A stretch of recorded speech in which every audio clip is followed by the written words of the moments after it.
देखो क्या लिखा हुआ है इतिहास में, समझो। वहां पे पढ़ाते वक्त भी पढ़ा दिए ना, एक बार फिर से बोल देते हैं। व्यापार से क्या लिखा हुआ है?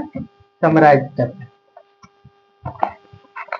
भारत में जब अंग्रेज क्या आया, भारत में आया है ना, उस समय जब अंग्रेज भारत में आया तो क्या है कि औरंगजेब की मृत्यु हो गई, और मृत्यु के बाद क्या होता है, यहाँ पर कोई योग्य उत्तराधिकारी मिल पाता है क्या? नहीं मिल पाता। देखो क्या लिखा है, औरंगजेब की मृत्यु के बाद कोई योग्य उत्तराधिकारी के अभाव से मुगल साम्राज्य क्या हो गया? कमजोर हो गया। तो जब मुगल साम्राज्य कमजोर हो गया तो जो मुगल का सूबेदार था, जमींदार था, अपना अपना क्षेत्रीय सत्ता सब क्या कर लिया? कायम कर लिया। समझ गए? और अपना राज का चलाना शुरू कर दिया। देखो ईस्ट इंडिया कंपनी का आगमन, ईस्ट इंडिया कंपनी का आगमन, यह कंपनी महारानी एलिजाबेथ प्रथम के समय में, यह कंपनी कब? महारानी एलिजाबेथ प्रथम के समय में पूर्व की ओर व्यापार करने के उद्देश्य से आई थी। अर्थात जो ईस्ट इंडिया कंपनी है वो कंपनी किसके, कौन भेजा, किससे प्राप्त अधिकार लिया? तो महारानी एलिजाबेथ से। इस कंपनी का नाम the governor and company of merchants trading into the east India company. इस कंपनी का क्या नाम था? The governor and company of merchants trading into the east India company. इतना लंबा नहीं बोल पाता था, इसीलिए इसको शॉर्ट में क्या बोलता था? East India company. यह कंपनी 31 दिसंबर 1600 ईस्वी को महारानी एलिजाबेथ के द्वारा पूर्व में व्यापार करने के लिए क्या कर लिया? अधिकार पत्र ले लिया, है ना। और इस अधिकार पत्र के तहत अब क्या था, अधिकार पत्र में ये भी लिख दिया था कि कोई भी कंपनी ईस्ट इंडिया कंपनी के साथ प्रतिस्पर्धा नहीं कर सकती।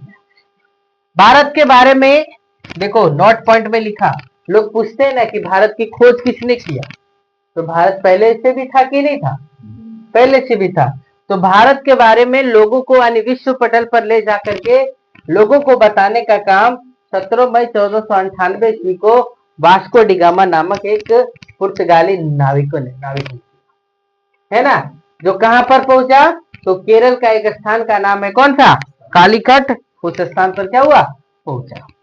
फिर देखो लोग भारत की ओर क्यों आकर्षित हुए, तो ध्यान से समझेंगे। भारत के लोग व्यापार करने के लिए कहां तक जाता था? सऊदी अरब तक जाता था। भारत में मलमल, मसलिन, है ना, और भी बहुत तरह तरह के रेशमी कपड़े, मसाले, इटीसी सब पाए जाते थे। भारत वाले व्यापारी लोग क्या करते थे? यहाँ से ले जाकर के सऊदी अरब में बेचते थे, और सऊदी और अरब वाला खरीद करके क्या करता था? फिर दूसरे दूसरे देशों में क्या करता था? बेचता था। समझ रहे? तो जिसके कारण से अब सोचा कि हम डायरेक्ट जाकर के जहां से उत्पादन होता है वहीं से क्यों ना ले लें। समझ में आया? तो वहीं से उसीलिए पुर्तगाली नाविक ने क्या किया? विश्व पटल पर ले जाकर के भारत को क्या किया? बताया। कौन? Vasco da Gama. कब? 17 मई 1498 ईस्वी को। इसके जस्ट पहले 92 में कोलंबस नामक एक व्यक्ति भारत की खोज में निकला और पहुंच गया कहां? अमेरिका पहुंच गया, है ना। देखो फिर आगे, लोग भारत में इस उद्देश्य से आते थे क्योंकि यहाँ का उच्च किस्म का रेशम है, सूती कपड़ा, काली मिर्ची, लौंग है, इलायची है, दालचीनी व नील पाया जाता था, है ना, जिसका यूरोपीय बाजार में क्या था? काफी डिमांड था। यूरोपीय व्यापारी यहाँ से सस्ते में खरीदते और वहां ले जाकर के क्या करते? महंगे में बेचते थे। क्या करते थे? सस्ते में खरीदते और वहां पर क्या? महंगे में बेचते, तो जिसके कारण से क्या होता? ज्यादा मुनाफा कमाते।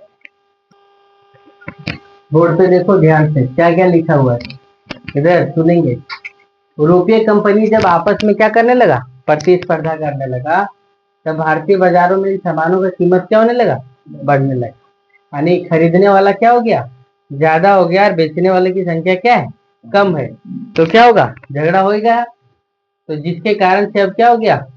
व्यापारी लोग जो था सस्ता सस्ता में खरीद करके ले जाता था और बाहर बेचता था महंगा में, उन लोग के मुनाफे में क्या हो गया?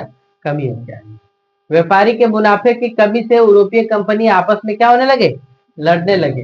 ताकि व्यापार में क्यों? इसलिए लड़ने लगा ताकि उनका व्यापार में क्या? एक छत्र राज कायम हो सके। समझ रहे? इस कारण उन्होंने अपने व्यापारिक बस्तियों को क्या करने लगा? किलाबंदी करने लगा। अब दूसर देश में जाएगा और किलाबंदी करने लगेगा, तो किलाबंदी करने लगा तो क्या हो गया, वहां का जो राजा है उससे युद्ध करना पड़ेगा। अब वहां के राजा से क्या हो गया, यानी वहां स्थानीय शासकों से उनको उलझना पड़ा। समझ रहे? फिर देखो कंपनी की गतिविधि क्या क्या है। सो देखो, व्यापारिक कोठी स्थापित करने के लिए ब्रिटेन के सम्राट है ना जेम्स प्रथम ने कैप्टन हॉकिंस को, किसने, कैप्टन हॉकिंस को जेम्स प्रथम ने क्या किया, राजदूत बनाकर जहांगीर के दरबार में भेजा। और क्यों भेजा, बोला कि जाओ और जा करके क्या करो, वहां पर व्यापारिक कोठी स्थापित करो। तो हॉकिंस तो आया और आकर के क्या किया, सूरत में व्यापारिक कोठी क्या कर लिया, स्थापित कर लिया। मुगल दरबार में टॉम स्रो भी आया। मुगल दरबार में कौन आया, टॉम स्रो भी भारत आया और समुद्र किनारे व्यापारिक कोठी स्थापित करने में क्या हो गया, वो भी सफल हो गया। समझ रहे? इसके बाद देखो बंगाल में ईस्ट इंडिया कंपनी। बंगाल में क्या, ईस्ट इंडिया कंपनी। शाहजहां ने पुर्तगाली से क्रोधित होकर उन्हें बंगाल से बाहर कर दिया। शाहजहां किससे क्रोधित हो गया, पुर्तगालियों से क्रोधित होकर उन्हें किससे, बंगाल से बाहर कर दिया और अंग्रेजों को बंगाल में सीमित क्षेत्र में क्या, व्यापार करने का इजाजत दी। 1698 ईस्वी में कंपनी ने 3 गांव को खरीद लिया। किसको किसको, सुतानटी को, कालीकाता को और किसको, गोविंदपुर की जमींदारी 12,000 रुपये में क्या कर लिया, प्राप्त कर दिया। और औरंगजेब का फरमान निकल गया कि अब तुम लोग क्या कर सकते हो, निःशुल्क व्यापार कर सकते हो, है ना। जिसका फायदा फिर कौन उठाने लगा, कंपनी के अफसर उठाने लगे और अपना जो निजी व्यापार करते और शुल्क चुकाने से क्या करने लगे, बचने लगे। ठीक है, कल फिर आगे टॉपिक बताया जाएगा।